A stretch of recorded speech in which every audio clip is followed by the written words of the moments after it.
नमस्कार।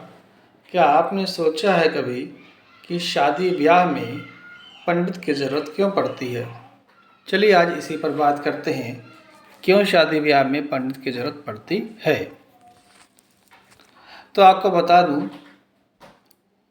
पंडित वो होता है जो शादी ब्याह कराता है और वो एक विशेष जाति से होता है।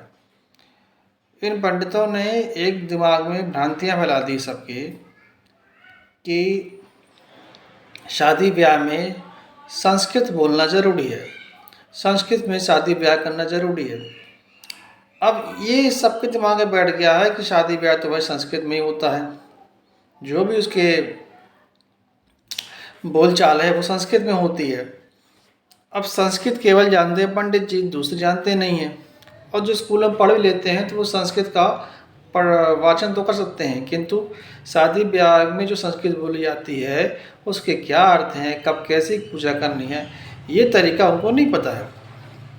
अब ये तरीका जो है वो संस्कृत पाठशालाओं में सिखाया जाता है, लेकिन संस्कृत पाठशालाओं में आपको प्रवेश नहीं है। केवल एक जाति विशेष, जिसको हम पुजारी समाज बोलते हैं, उनका ही प्रवेश है। तो अब शादी पंडित जी क्यों कराते हैं? क्योंकि पंडित जी संस्कृत बोलते हैं।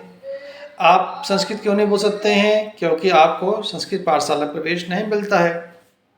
जिन लोगों को प्रवेश मिलता है वही सीखे हुए होते हैं, और अगर वो हिंदी में करना शुरू कर देंगे तो हिंदी तो आप जानते ही हो, तो आप भी पूजा पाठ आप भी शादी ब्याह करवा लोगे, आप भी पंडित बन जाओगे। तो संस्कृत में ही शादी होती है, ऐसा इसलिए ये बात प्रचार की गई है ताकि शादी ब्याह केवल वही लोग करा सकें जो पुजारी समाज के हैं। अगर वो ऐसा कर देंगे कि हिंदी में कर सकते हो पूजा पाठ और हिंदी में कर सकते हो आप शादी ब्याह, तो हर कोई हिंदी जानता है, कर लेगा, फिर इसमें पंडितों की क्या ज़रूरत पड़ेगी। तो पंडितों की ज़रूरत बनी रहे, इसलिए उन्होंने इस बात का प्रचार किया कि शादी ब्याह संस्कृत में ही होती है। जो उनके मंत्र होते हैं, जो भी चीज़ें हैं बोली जाती हैं, या उनकी जो पूजा पद्धति है वो संस्कृत में होगी। अब संस्कृत जानकारी दूसरों को है नहीं, तरीके लोगों को पता नहीं है, तो एक छत्र राज बना रहे उनका, इस कारण से इन्होंने ये प्रचार किया है, बल्कि प्रचार प्रसार किया है कि केवल उन्हीं के समाज के लोग ही ये पूजा पाठ या ये शादी ब्याह करा सकते हैं। और इसलिए जब आप कहना भी चाहते हैं या करना चाहते हैं कि आप शादी खुद करा लेंगे, तो आपकी हिम्मत नहीं पड़ती, क्योंकि दिमाग में बैठ गया है कि शादी ब्याह संस्कृत में होता है। समाज इसके लिए मन बना चुका है, समाज इसके लिए तैयार पहले से बैठा हुआ है, उसको तैयार पहले से कर दिया गया है। तो अब वो दिमाग लगाते नहीं है, वो कहते चलो पुजारी को बुला लो और उससे शादी ब्याह, पंडित को बुला लो और उससे शादी ब्याह करा लो।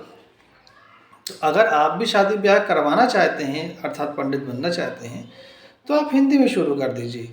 नहीं तो अगर संस्कृत में ही अगर आप सोचेंगे कि शादी ब्याह संस्कृत में हो, तो फिर जिसका एक छत्र राज बना है उसी से ही आपको कराना पड़ेगा। और वो जो चाहते भी यही हैं कि आपको संस्कृत सीखने न मिले, संस्कृत पाठशालाओं में प्रवेश न मिले, और उन्हीं से ही आप पूजा पाठ कराएं, उन्हीं से ही आप शादी ब्याह कराएं, ताकि उनका इस क्षेत्र में एक छत्र राज बना रहे। धन्यवाद।